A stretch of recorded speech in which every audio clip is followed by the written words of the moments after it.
Section 1. You will hear a telephone conversation between a passenger and an official at the Land Transport Information Service at Toronto Airport. First, you have some time to look at questions 1 to 5.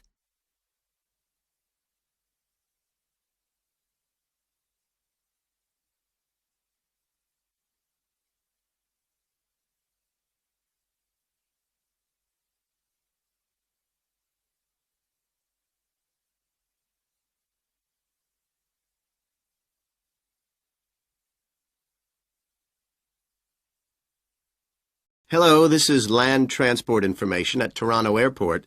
How may I help you? Oh, good morning. I'm flying to Toronto Airport next week and I need to get to a town called, Milton. Could you tell me how I can get there? Milton, did you say? Let me see. I think that's about 150 miles southwest of here. In fact, it's 147 miles to be exact. So it'll take you at least, say, 3 to 4 hours by road. Wow, is it as far as that? Yes, I'm afraid so. But you have a number of options to get you there, and you can always rent a car right here at the airport, of course. Right. Well, I don't really want to drive myself, so I'd like more information about public transport. Okay. In that case, the quickest and most comfortable is a cab, and of course there are always plenty available, but it'll cost you. You can also take a Greyhound bus, or there's an airport shuttle service to Milton. I think for that kind of distance a cab would be way beyond my budget. But the bus sounds okay. Can you tell me how much that would cost? Sure. Let's see, that would be $15 one way, or $27.50 return. That's on the Greyhound. Ah, that's quite cheap. Great. Whereabouts does it stop in Milton? It goes directly from the airport here to the city center, and it's pretty fast. But you have to bear in mind that there is only one departure a day, so it depends what time your flight gets in. Ah, of course. Hang on. Oh, we're due to get there at 11:30 a.m. Too bad. The bus leaves at 3:45, so you would have quite a wait, more than 4 hours. Oh, I see. Well, what about the shuttle you mentioned? Okay, that's the airport shuttle that will take you from the airport right to your hotel or private address. It's a door-to-door service, and it would suit you much better because there's one every 2 hours. So how much does that cost? Let's see. Yeah, that's $35 one way, $65 return. So I guess it's a bit more expensive than the Greyhound. Oh, that doesn't sound too bad, especially if it'll take me straight to the hotel. But you do need to reserve a seat. Okay. Is it possible to make a booking right now, through you? Sure. Before you hear the rest of the conversation, you have some time to look at questions 6 to 10.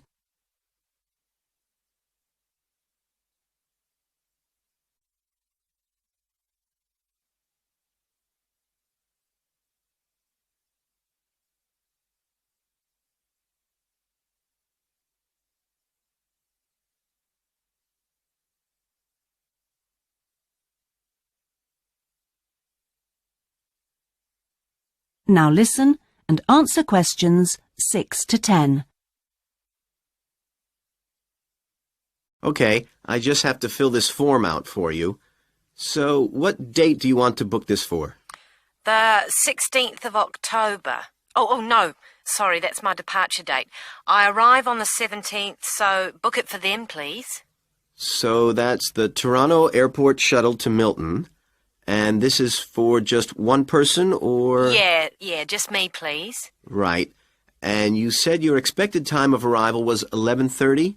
So if I book your shuttle for after 12, let's say 12:30, that should give you plenty of time to, collect your baggage, maybe grab a coffee. Yeah, that sounds fine. As long as we land on time. Well, we'll take your flight details, so you don't need to worry too much about that. Now, what about the fare? What sort of ticket do you want? One way or... Yeah, that'll be fine, provided I can book the return trip once I'm there. No problem. Just allow a couple of days in advance to make sure you get a seat. And what is your name, please? Janet. Janet Thompson. Is that Thompson spelled with a P? No, it's Thomson. Okay. And you'll be coming from the UK? What flight will you be travelling on? It's Air Canada flight number AC936 from London Heathrow. Right.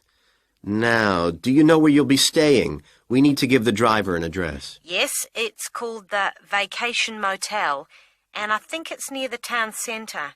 Anyway, the address is 24 Kitchener Street. That's Kitchener Street. That's fine.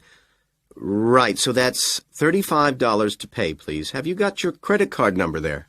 Yes, it's a Visa card, and the number is 3303 8450 2045 6837. Okay. Well, that seems to be everything. Have a good trip, and we'll see you in Toronto next week. Yes, bye. Oh, thanks for your help. That is the end of Section 1. Now turn to Section 2. Section 2. You will hear a representative from a holiday company called PS Camping giving a talk about the holidays the company organises. First, you have some time to look at questions 11 to 16.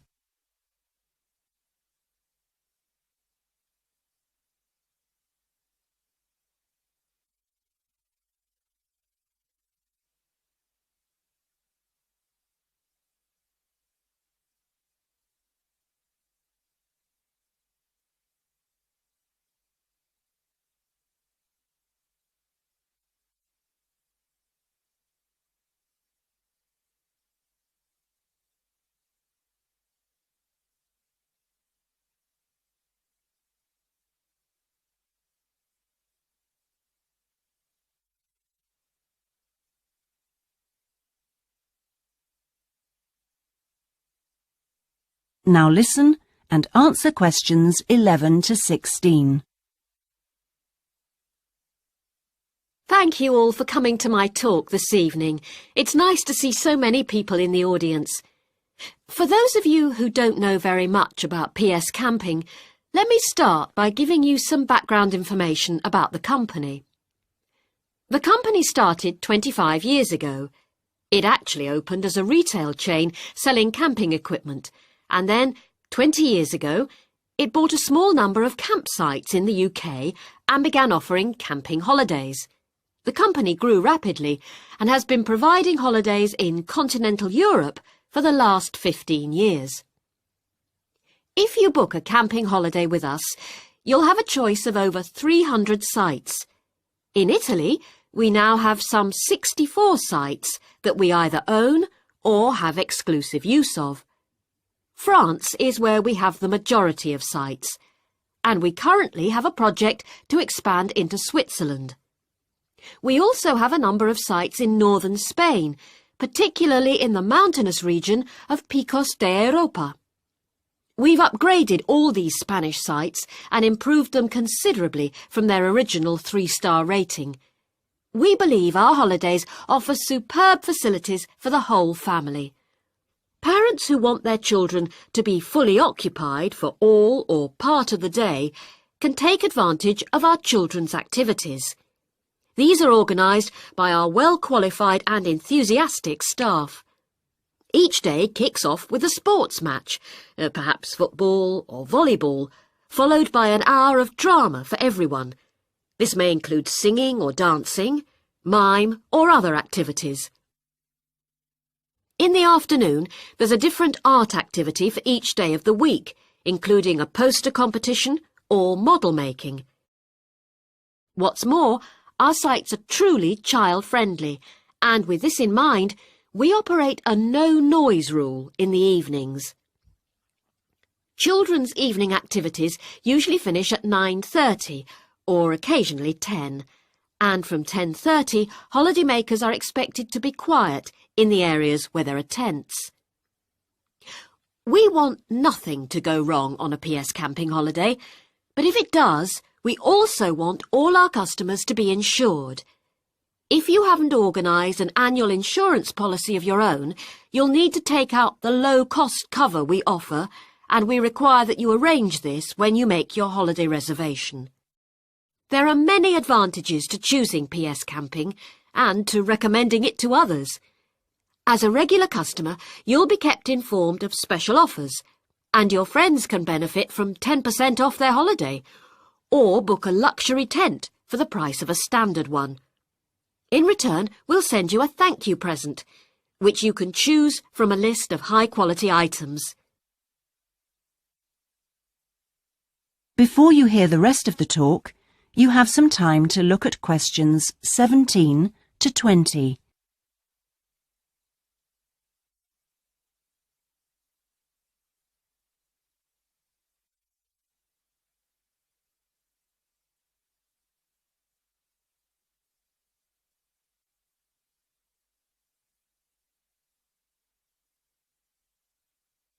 Now listen and answer questions 17 to 20. When it comes to our tents, these are equipped to the highest standard. We really do think of every essential detail, from an oven and cooking rings fuelled by bottled gas to mirrors in the bedroom areas. If you don't want to cook indoors, you can borrow a barbecue if you ask in advance for one to be made available. And there's even a picnic blanket to sit on outside your tent. Inside, a box of games and toys can be found, and children's tents can be hired if required.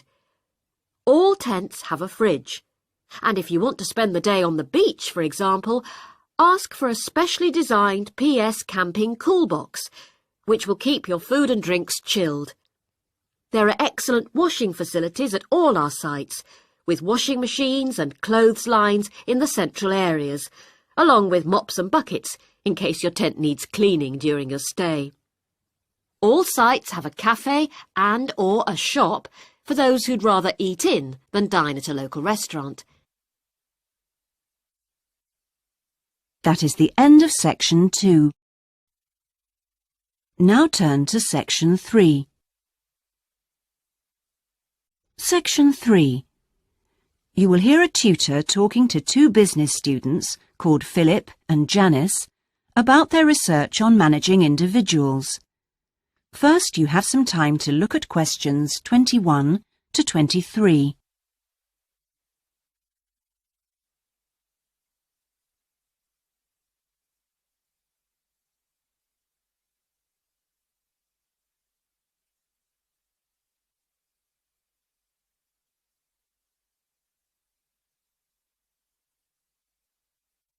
Now listen carefully and answer questions 21 to 23. Well, you've both been looking at different styles of managing individuals in companies and the workplace. How's the research going, Philip? Well, I've been looking at why individualism, individual differences, are such an important area of management studies. When you think about any organisation, be it a family business or a multinational company, they're all fundamentally a group of people working together. But it's what these individuals contribute to their places of work that makes you realise how important they are. Of course, they bring different ideas, but it's also their attitudes and their experiences of learning. Diversity is important in these areas too. So why do people behave so differently from one another at work? There are lots of reasons, but research has shown that a lot of it comes down to personality. And the other factor is gender. It's a well-known fact that men and women do lots of things in different ways, and the workplace is no different. Did you look at the effects of this variation on companies? Yes, I did. On the positive side, exposure to such diversity helps encourage creativity, which is generally an asset to a company. But unfortunately, individual differences are also the root of conflict between staff, and they can lead to difficulties for management, which can sometimes be serious. Before you hear the rest of the conversation, you have some time to look at questions 24 to 30.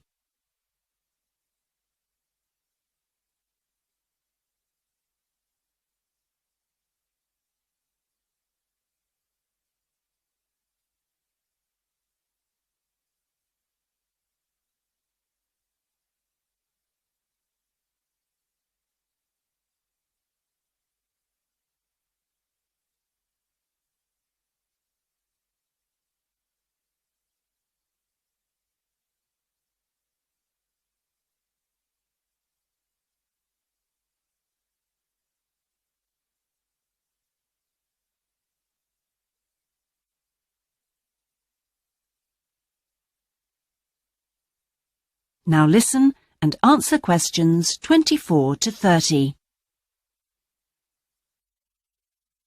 Thanks, Philip. So now I guess the two main things to remember here are to identify individual talent and then to utilize it. So, Janice, you were looking at identifying different talents in workers. Do you think this is easy for managers to do? Well, currently, teamwork is in fashion in the workplace. And in my opinion, the importance of the individual is generally neglected. What managers should be targeting is those employees who can take the lead in a situation and are not afraid to accept the idea of responsibility. That's true, Janice, but unfortunately many managers think the entire notion of encouraging individuality amongst their staff is far too hard. Yes, that may be true. But I think one of the most important tasks of managers is to consider the needs of the individual on one hand, and group cooperation and conformity on the other. It requires creative thinking on the part of management to avoid tension. So, Janice, what kind of people do you think companies should be looking for? Well, it has to start from the very beginning, when companies are looking for new employees. When the personnel department is choosing between applicants, they need to look for someone who's broken the mould and can think for themselves. Instead, people making these decisions often use a range of psychological tests to see if a person is a problem solver or will do as they're told. I'm not convinced these qualities are actually the most important. So do you think being a good team player is overrated? No. It's not overrated. You do need to learn the rules and learn them fast. No individual can get around this if you're working in an organisation. So how should managers deal with this? Rewards. When an individual demonstrates the behaviour the organisation expects, some kind of incentive can be given. What's important here is that this happens right at the beginning, so new recruits learn the rules of the system immediately. Also, the incentive should be something the individual actually wants, and this isn't always just money. To come back to you, Philip, you were saying that recognition of good performers is essential. Now, what else should managers be looking for? Well, managing people means you not only have an understanding of your employees, but you also recognise the culture of the organisation. In fact, for some organisations, creativity and individuality may be the last thing they want to see during working hours. Very true. Yes, but managing people isn't as easy as it looks. For example, change in the workplace can be quite tricky, especially if there's a need to increase profit. And at times like these, managers may have to give priority to profit rather than individual staff needs. Yes, and that creates difficult situations for people. Yes, but what's important is that managers are able to deal with quite high levels of personal stress. During times of change, they should be thinking not only about the strain on their staff, but take time out to think of themselves. Absolutely. So, what are the implications of that? That is the end of section 3. Now turn to section 4. Section 4. You will hear part of a lecture about cave paintings and other types of rock art. First, you have some time to look at questions 31 to 40.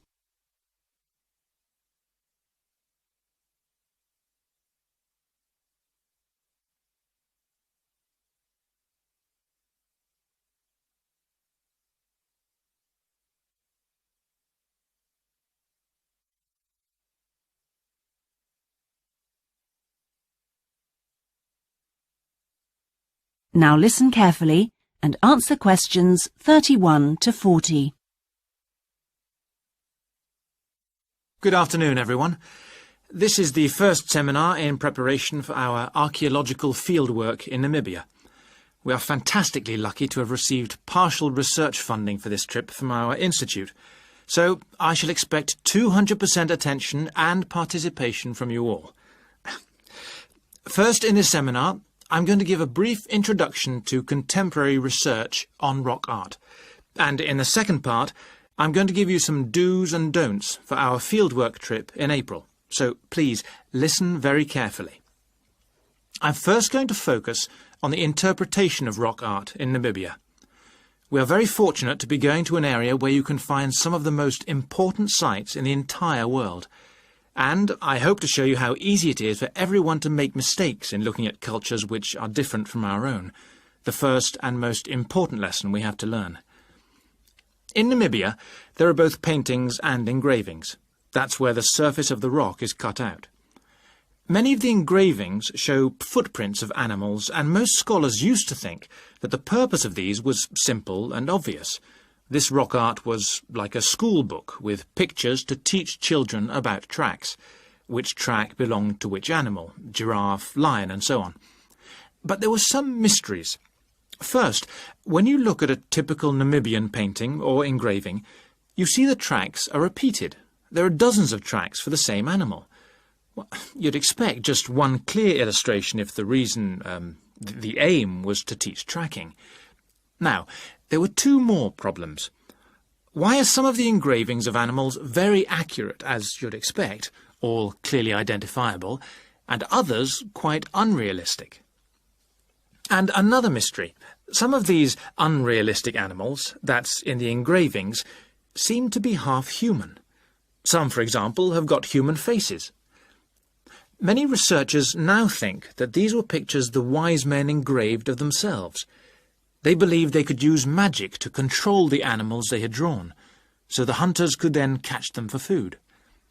This shows you some of the dangers of coming from one culture to another, as we'll be doing, without understanding it fully. Scholars imagined that children looked at rock art pictures to learn to track, just because they themselves had learnt skills from pictures. Many researchers now believe that rock art had a much more complex purpose, and we'll talk more about it next week.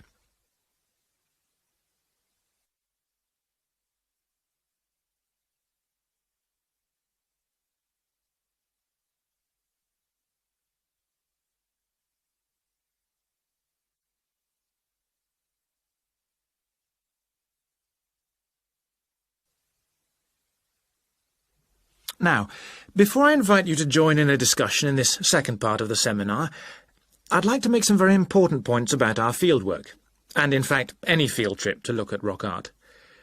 We're going to a number of sites, and we won't always be together. The single largest problem faced by people who manage the sites is, yes, I'm sure you've guessed, damage caused by visitors, even though it's usually unintentional. Whenever you do go to a site, don't forget you can learn many things from observing at a distance, instead of walking all over it. This can really help to reduce visitor pressure. People often say, well, there's only 2 of us, and just this one time. But maybe thousands of people are saying the same thing. And then, some basic rules to guide you. We'll have our own camp near a village, but remember never to camp on a site if you go on your own. It may be disrespectful to the people of that culture, and certainly don't make fires, however romantic it may seem. It's really dangerous in dry areas, and you can easily burn priceless undiscovered material by doing so. So, how are we going to enjoy the rock art on our field trip? By looking at it, drawing it, and photographing it. Never by touching it or even tracing it. Rock art is fragile and precious. Remember that climbing on rocks and in caves can destroy in a moment what has lasted for centuries. So, no heroics in Namibia, please. Try to be extra careful and help others to be too. Oh, and lastly, please don't even move rocks or branches to take photographs. You should leave the site intact. I'm sure I can rely on you to do that. Well, that's about all I want to say before today's first discussion. But if you have any questions, please ask them now. Oh, and don't forget you'll find some fascinating information about worldwide sites on the internet. Right. First question then. That is the end of section 4.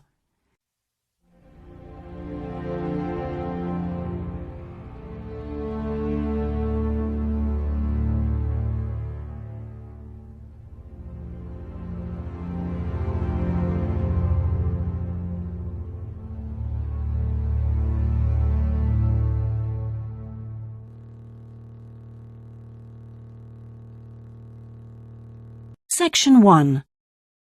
You will hear a telephone conversation between a passenger and an official at the Land Transport Information Service at Toronto Airport. First, you have some time to look at questions 1 to 5.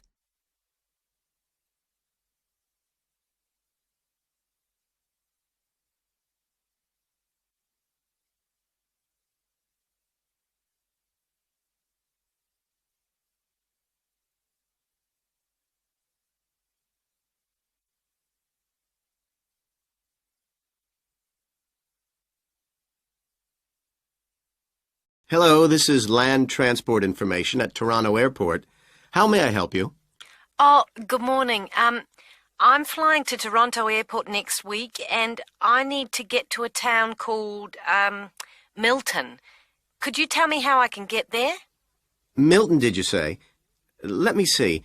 I think that's about 150 miles southwest of here. In fact, it's 147 miles to be exact. So it'll take you at least, say, 3 to 4 hours by road. Wow, is it as far as that? Yes, I'm afraid so. But you have a number of options to get you there, and you can always rent a car right here at the airport, of course. Right. Well, I don't really want to drive myself, so I'd like more information about public transport. Okay. In that case, the quickest and most comfortable is a cab, and of course there are always plenty available, but it'll cost you. You can also take a Greyhound bus, or there's an airport shuttle service to Milton. I think for that kind of distance a cab would be way beyond my budget. But the bus sounds okay. Can you tell me how much that would cost? Sure. Let's see, that would be $15 one way, or $27.50 return. That's on the Greyhound. Ah, that's quite cheap. Great. Whereabouts does it stop in Milton? It goes directly from the airport here to the city center, and it's pretty fast. But you have to bear in mind that there is only one departure a day, so it depends what time your flight gets in. Ah, of course. Hang on. Oh, we're due to get there at 11:30 a.m. Too bad. The bus leaves at 3:45, so you would have quite a wait, more than 4 hours. Oh, I see. Well, what about the shuttle you mentioned? Okay, that's the airport shuttle that will take you from the airport right to your hotel or private address. It's a door-to-door service, and it would suit you much better because there's one every 2 hours. So how much does that cost? Let's see. Yeah, that's $35 one way, $65 return. So I guess it's a bit more expensive than the Greyhound. Oh, that doesn't sound too bad, especially if it'll take me straight to the hotel. But you do need to reserve a seat. Okay. Is it possible to make a booking right now, through you? Sure. Before you hear the rest of the conversation, you have some time to look at questions 6 to 10.